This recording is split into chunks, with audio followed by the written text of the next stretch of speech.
Hi there. Thank you all for taking the time to review this presentation. I am Ashley Shook, and I'm presenting my dissertation prospectus titled Unraveling the Mystery of Early Childhood Peer Cultures, Teachers' Interpretations of Child Interaction. Now, this study, it kind of grows out of my longstanding interest in the social lives of young children and the ways that their peer interactions shape early learning. So in early childhood classrooms, children, they're constantly building on their own peer cultures with rules and shared understandings and negotiations, and sometimes even those conflicts that we see. And these peer cultures, they're incredibly rich, but they're often misunderstood or overlooked in teachers' daily practice. So my research focuses on teachers, specifically how they perceive and interpret and respond to children's peer culture during free play. I'm particularly interested in whether teachers' beliefs about social development align with what they actually do in the moment and how reflection can strengthen that alignment. So today I'll walk you through the purpose of the study, the theoretical framework that guides my research, the research questions, and the methodology that I'll use, and then the proposed time for completing the dissertation. And my goal is to clearly articulate what I aim to do, why it matters, and how the study will be carried out. So, thank you again for your time and patience with me. So, I'll begin with this introduction. It really helps us understand that early childhood classrooms are their own little social ecosystems. The children create and sustain unique peer cultures that reflect negotiation and cooperation. We see the exclusion and the power sharing that these peer interactions are doing and happening. And they're critical for cognitive and emotional and social development. Yet, many teachers that we've seen through different studies view them in an adult centered lens that prioritizes harmony and safety and inclusion over the children's natural social logic. So, research has demonstrated that teachers' interpretations of these peer dynamics that they strongly influence whether children's social learning is supported or constrained. And there remains a limited understanding of how teachers perceive, interpret, and respond to these peer culture phenomenon and how their actions align or contradict with the stated beliefs that they have about their own understanding of child development and social learning.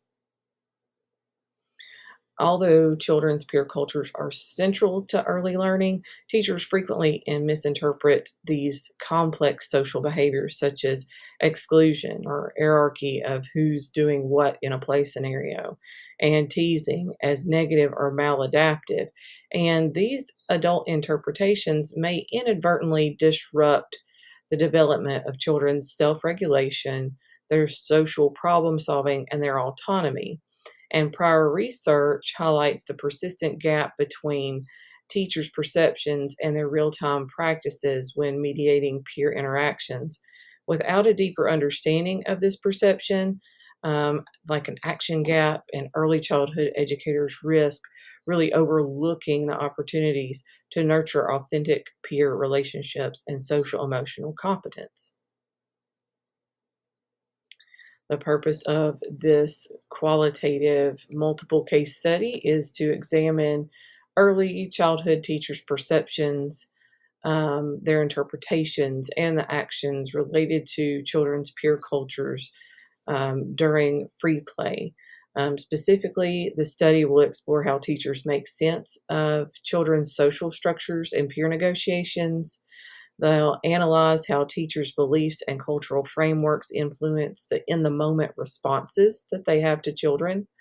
I'm going to investigate whether teachers' interpretations align with their actions and then identify how teacher reflection and theoretical grounding, like in Coursera and Vygotsky and Piaget and Hedegaard, can really enhance the cultural support and practices. So, my research questions are how do teachers perceive and interpret children's peer cultures in the classroom setting? How do teachers' perceptions influence their real time response to interactions? How do institutional structures and expectations shape teachers' ability to support peer culture? And how does reflective engagement influence alignment between teachers' beliefs and practices? Now, as we went through the semester in this class, we started talking about maybe these last two, the 3 and 4, how they may be something that I can take on later on and look into deeper. So it's really kind of up in the air if I'm going to really focus on 3 and 4 as of right now. I'm still trying to figure out how that would look if I take those out and what that would do to what I've already got established with the IRB.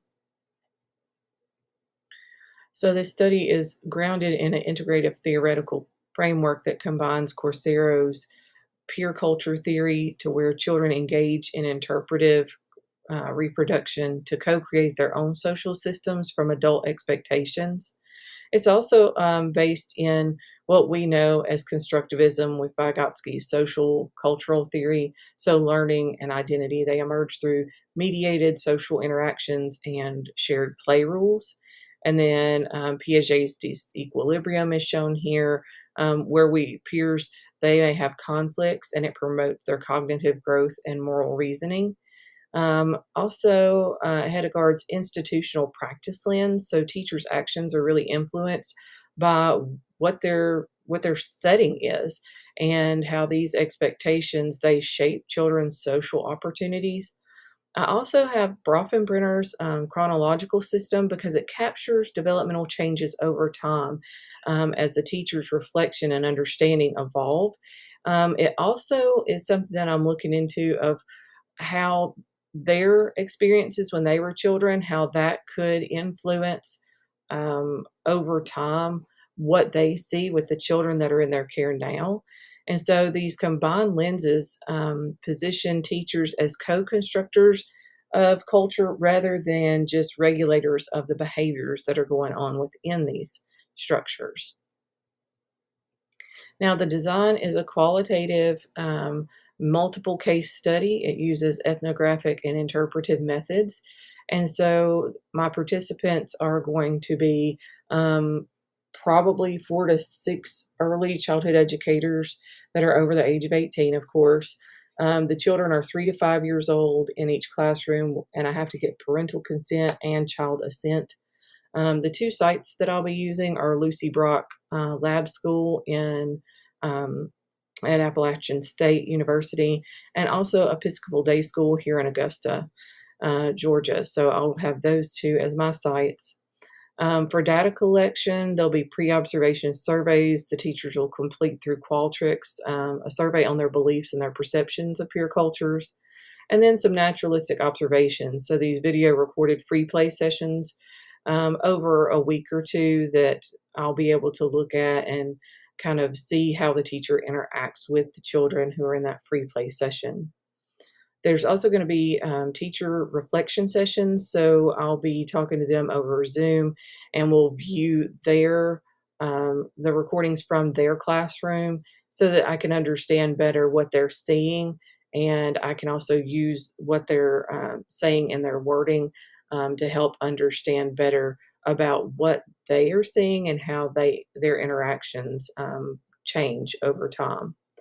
There'll also be some data sources um, that are those videos and photographs of the observations, teacher interviews and reflections of their transcripts, researcher notes, so memos like while I'm there doing the observations, what I see, what I'm thinking, and also a survey data like the Likert open-ended questions will be in there. And then when I do the data analysis, I'll be looking for thematic analysis, so identifying those recurrent patterns in teacher interpretation and peer behavior. Maybe some discourse and interaction analysis, so examining talk, gesture, and positioning during interactions. Visual analysis, so analyzing proximity, gaze, and spatial relations in play. Cross case comparison, so exploring similarities between the classroom context. And then probably some triangulation to integrate qualitative and survey data for validity. So I kind of went over this a little bit already.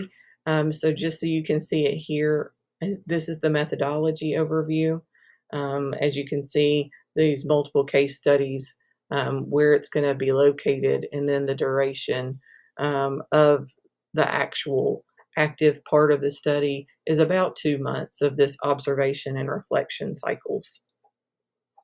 Like I said, the data collection is going to look into um, what are the teacher's beliefs, and then kind of as we go through, I'm going to keep those in mind as I start thinking about and talking to these teachers. Like, this was your original thoughts and perceptions, and then how that changes in our follow up observations after we do some reflections. And as you can see here, this kind of explains a little bit more about the data analysis plan. So we're really going to be looking into those, how those patterns look and how they interact and influence other parts and pieces across the research. Now, with the trustworthiness, we want to make sure that we're checking through teacher reflection sessions, really making sure that this is credible, that they're talking to me about what's important to them and what they're seeing. And then the dependability is this audit of field notes. I'll have analytic memos and code books. The transferability, it's going to have a lot of description of context and peer interactions, so I can use this in other studies, kind of in the same framework maybe. And then also journaling on bias and positionality as an early childhood educator. So really thinking about that reflexivity.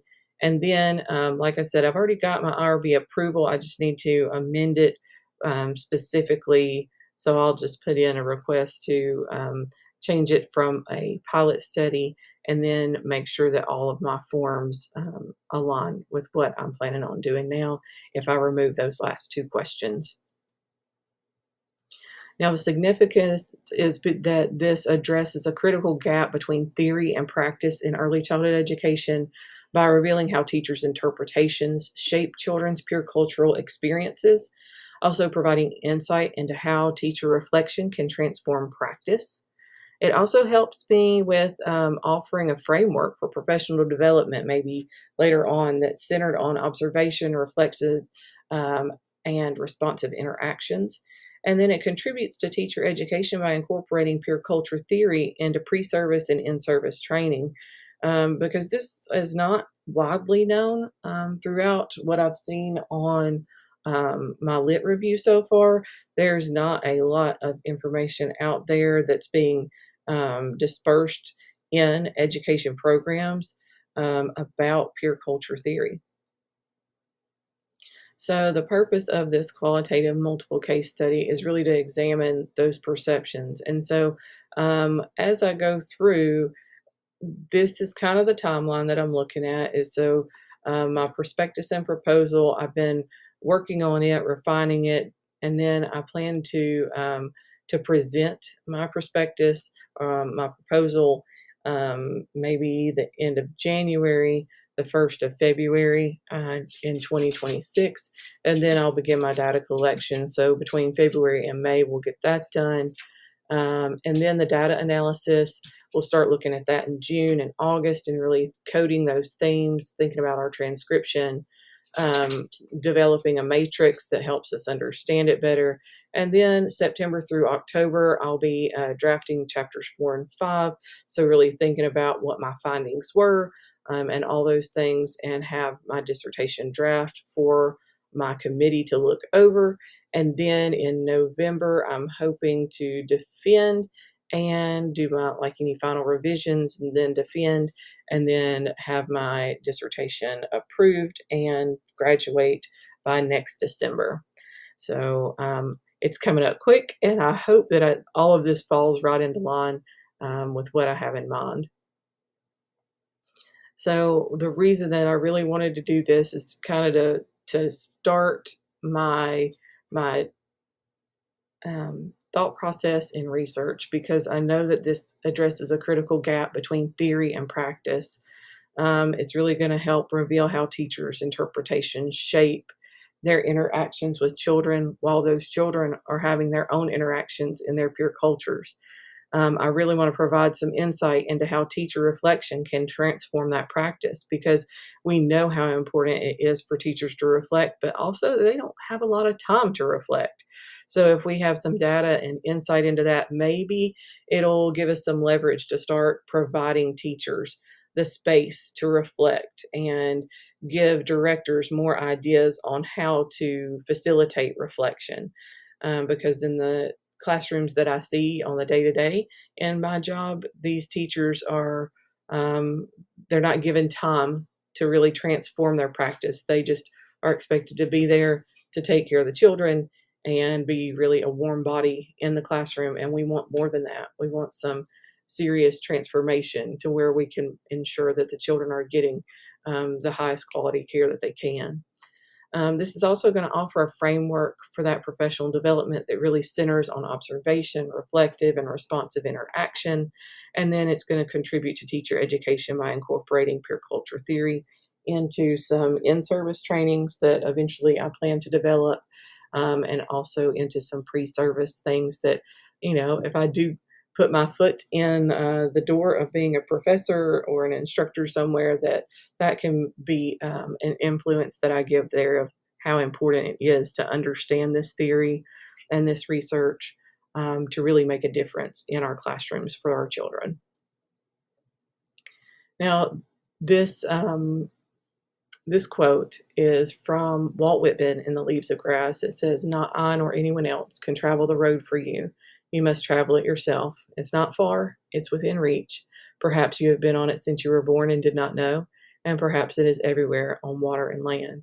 And so for me, my goal is really to reveal how teacher perceptions and practices co-create children's social worlds. So this poem really helps to encourage us as we continue on our path to finish. All the things that we've done up to this point have helped us understand better about ourselves on this path that we've been traveling for such a long time, and just to keep reaching because we're almost there.